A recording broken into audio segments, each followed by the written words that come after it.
त्रिपुरा हास्ते शालबुरी रमई वाती फाई नब नुखुं देराजक बाइखा मालमाता देराजक बाइखा तै फालनक रक हुकबार रक देराजक बाइखा गोबां कग्न थाइ रग देराजक रगनो हापां देरा चुबा रुनानि तै नांमानि डकुमेन्ट देराजाकनाय रगनो बताइसा डकुमेन्ट स्नाम फिन्नानि बागै शेप रुनानि कबखा त्रिपुरा हास्ते प्रदेश कांग्रेसनि बखाक तै कक्ति सालो कक्तमा थुमनाय रगनि पान्दानि बिसिंतै आरो फाइ बानजाखा एमएलए सुदीप राय बर्मन तै कांग्रेसनि आचकफां आशिष कुमार साहा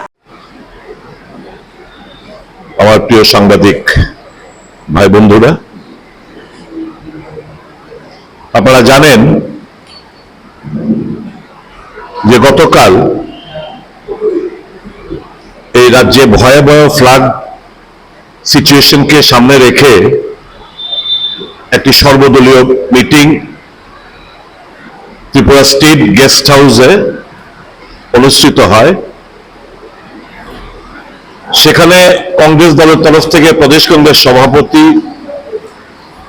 এবং আমরা দুজনে অংশগ্রহণ করি। ওখানে আমাদের দলের তরফ থেকে যে কটি প্রস্তাবনা আমরা রাজ্যের মানুষের স্বার্থে তুলে ধরেছি, আমাদের মনে হয়েছে এটা আপনাদের মাধ্যমে রাজ্যবাসীকে ওয়াকিবহল করাটা আমাদের দায়িত্ব এবং কর্তব্যের মধ্যে পড়ে। আমরা প্রথমেই রাজ্যের মাননীয় মুখ্যমন্ত্রীকে ধন্যবাদ জানিয়েছি সর্বদলীয় মিটিং ডাকার জন্য, এবং ওনাকে বলেছি এখানে দোষ ত্রুটি বিচ্যুতি যেগুলো আছে এই মুহূর্তে এগুলো এখানে উত্থাপন না করাই ভালো। গঠনমূলক কিছু প্রস্তাব আমাদের দলের তরফ থেকে আমরা দিতে পেরেছি। আমি প্রথমেই মাননীয় মুখ্যমন্ত্রীর দৃষ্টি আকর্ষণ করে আমি জানার চেষ্টা করেছি দলের তরফ থেকে যে ইন্ডিয়ান মেট্রোলজিক্যাল ডিপার্টমেন্ট আইএমডি রাজ্য সরকারের কাছে এই যে প্রবল বৃষ্টিপাত হবে রাজ্য সরকারকে অ্যালার্ট করেছিল কিনা। যদি অ্যালার্ট করে থাকে তাহলে রাজ্য সরকার তার গুরুত্ব বুঝে কেন বিজ্ঞাপন, সামাজিক মাধ্যম, অ্যানাউন্সমেন্ট ইত্যাদি করা হলো না, এটা যেন তদন্তক্রমে বের হয়ে আসে।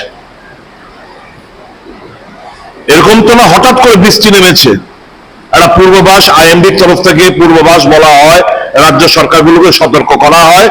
তো সেই সতর্ক বার্তা আমরা রাজ্য সরকার পেয়েছিল কিনা, যদি পেয়ে থাকেন তাহলে কেন অ্যানাউন্সমেন্ট করা হলো না দোষীদের, এবং যারা এই কর্তব্যে অবহেলা করেছে তাদের বিরুদ্ধে আইনানুগ ব্যবস্থা নেওয়ার জন্য আমরা সরকারের দৃষ্টি আকর্ষণ করেছি।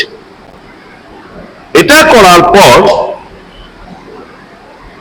বিগত দিনের অভিজ্ঞতার নিরিখে আমরা প্রস্তাব দিয়েছি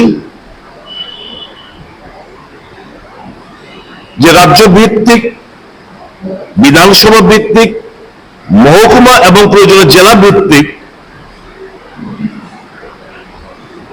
সর্বদলীয় কমিটিগুলো গঠন করার জন্য,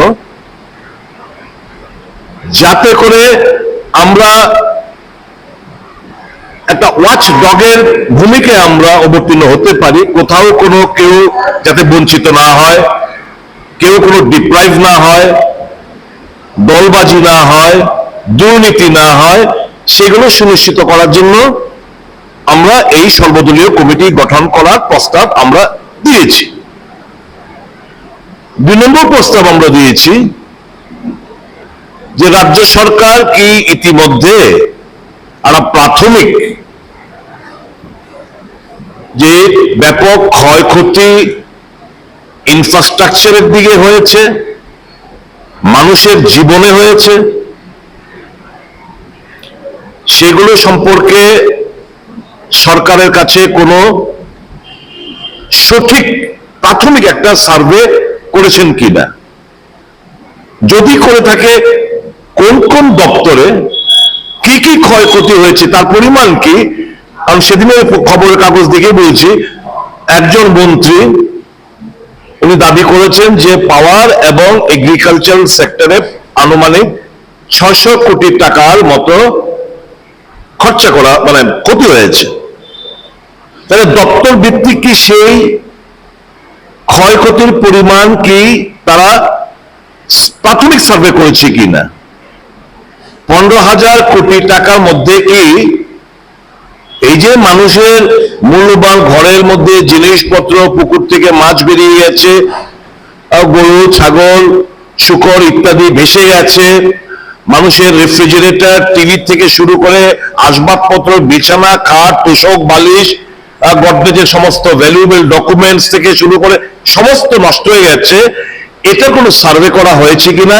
যদি সার্ভে না হয়ে থাকে, যাতে এই সর্বদলীয় কমিটি গঠন করার পর প্রত্যেকটি ওয়ার্ডে মিউনিসিপ্যাল এরিয়ার ওয়ার্ড সেক্রেটারি রয়েছে, পঞ্চায়েতে পঞ্চায়েত সেক্রেটারি রয়েছে, ভিলেজ কমিটিগুলোতে সেক্রেটারি রয়েছে, সবাই মিলে মিশে প্রত্যেকটি হাউস টু হাউস ভেরিফিকেশন করে তার যাতে ক্ষয়ক্ষতিটা, এটার যেন একটা তালিকা আমরা তৈরি করতে পারি, সে প্রস্তাবনা আমাদের তরফ থেকে দেওয়া হয়েছে।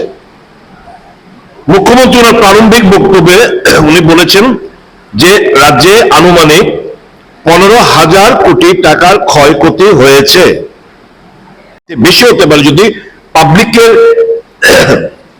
পাবলিকের এই যে ক্ষয়ক্ষতিটা হয়েছে এটার সঙ্গে যদি আমরা জুড়ে দিতে পারি সার্ভের মাধ্যমে, তাহলে ক্ষয়ক্ষতির পরিমাণটা আরো বাড়বে বলে আমাদের ধারণা। তো আমরা সেই প্রস্তাবগুলো রেখেছি এবং জানার চেষ্টা করেছি 15,000 কোটি টাকার যে আপনারা বলছেন দপ্তর ভিত্তিক কি কি কোথেকে ফিগারটা পেলেন, এটা দয়া করে যদি খোলাসা করে আমাদের জানান। কিন্তু যাই হোক, উনি হয়তোবা জানাননি, নিশ্চয়ই পরবর্তী সময় আমরা জানার চেষ্টা করব। তারপর আমরা বলেছি যে এখন তো বৃষ্টি কমেছে, মানুষ তাদের বাড়ি ঘরে দক্ষিণ গোমতী সোনামুড়া একটা অংশ এখনো জলমগ্ন, মানুষ এখন এইমাত্র আসার সময় কামরাঙ্গাতলি সোনামুড়া মহকুমার ওখানে নৌকো দিয়ে যেতে পারছে না, রিলিফ মেটেরিয়ালস নেই, পানীয় জল নেই, চিৎকার, ওখান থেকে লোকরা ফোন করছে, ফোন মানে তাদের ফ্রেন্ডস রিলেটিভসরা।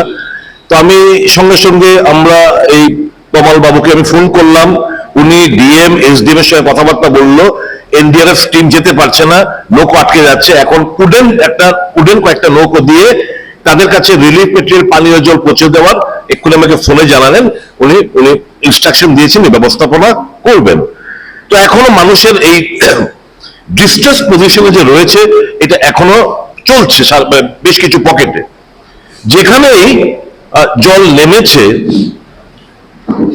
আমরা দাবি করেছি এদের যে ঘর বাড়ি পরিষ্কার করবে, এমজিএল গ্রামীণ এলাকায় আর টুয়েপ শহর এলাকায়, অন্তত এরা যে বাড়িঘর পরিষ্কার করবে এটাও তো একটা কাজ, এই কাজের টাকাটা তোমরা তাদের ব্যাংক অ্যাকাউন্টে ঢুকিয়ে দাও, এটা আমাদের ডিমান্ড করেছি।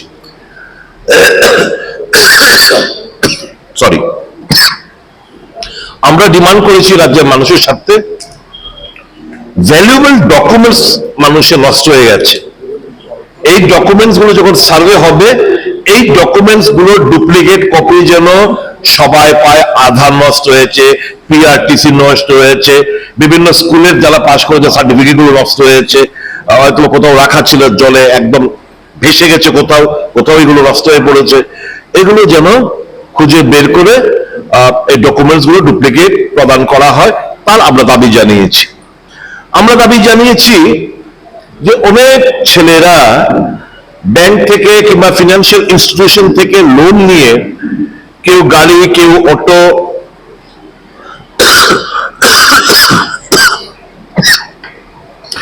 যে বিভিন্ন দোকান পাট ইত্যাদি খুলেছেন, এই কর্তৃপক্ষের সঙ্গে আলোচনা করে অন্তত 4-5 মাস যাতে তাদের এর থেকে রিলিফটা দেওয়া যেতে পারে, কারণ পরিবারের অবশিষ্ট সম্বলগুলো কিন্তু শেষ হয়ে গেছে।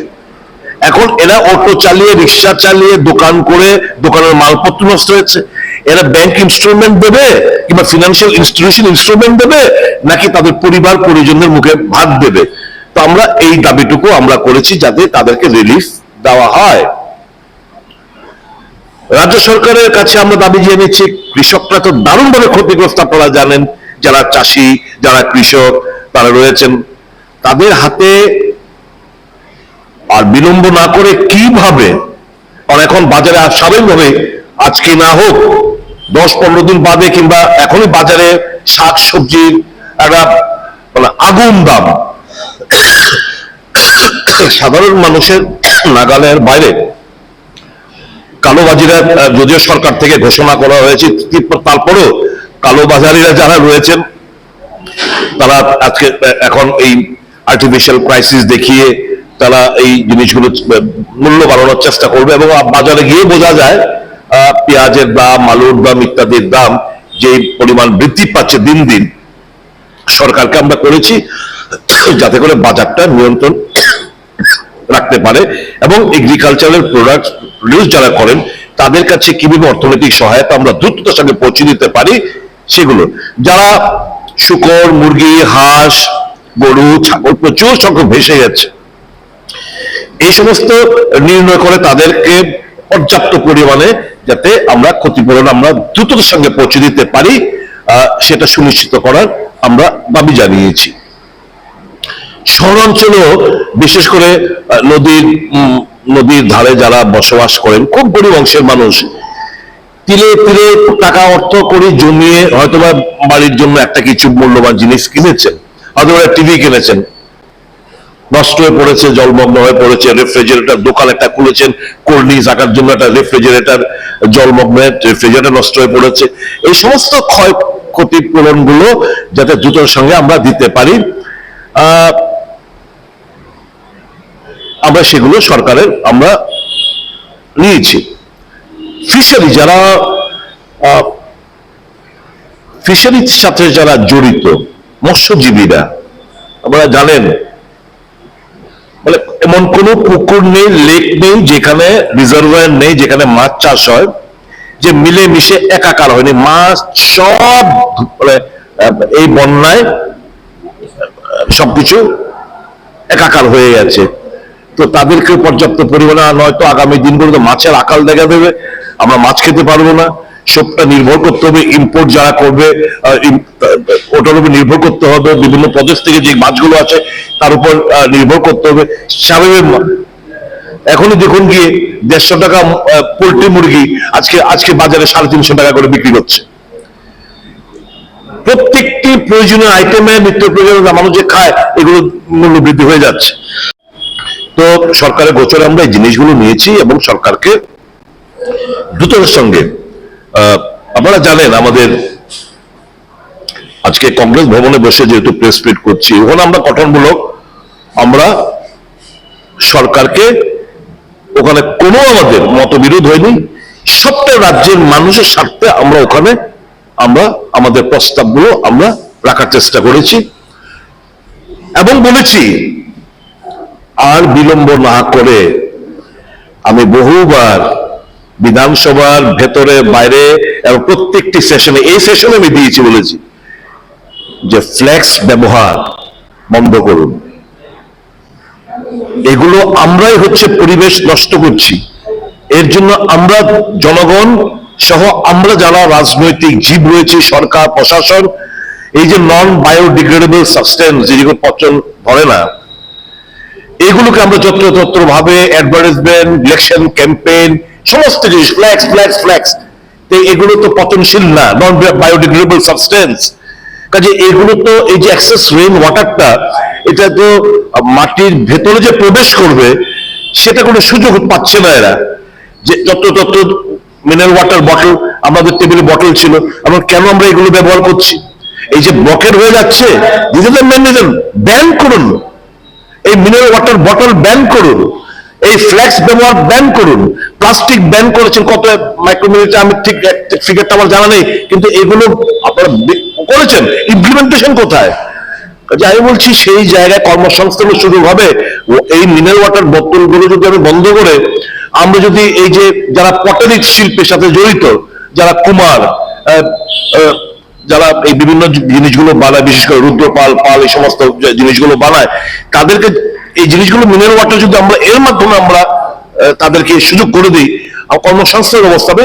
নানা প্রস্তাব আমরা আমাদের দলের তরফ থেকে আমরা রেখেছি। বন ধ্বংস হয়ে যাচ্ছে, মানুষ শুধু তার সেলফ সেন্টার চিন্তা ভাবনা, রাবার রাবার রাবার, ঠিক আছে, অর্থনীতি নির্ভর করবে, কিন্তু ন্যাচারাল যে ভারসাম্য আমরা হারিয়ে ফেলছি। কোথায় গাছ? এই যে আমরা এই যে ন্যাশনাল হাইওয়ে রাস্তা প্রশস্ত হবে, কত হাজার গাছ কাটা পড়ছে, পুরনো গাছ। কাজে এই নেচারটা ইমব্যালেন্স হওয়ার জন্য আমরা জেনে শুনে অপরাধগুলো করছি। এই সমস্ত গঠনমূলক প্রস্তাব দিয়েছি।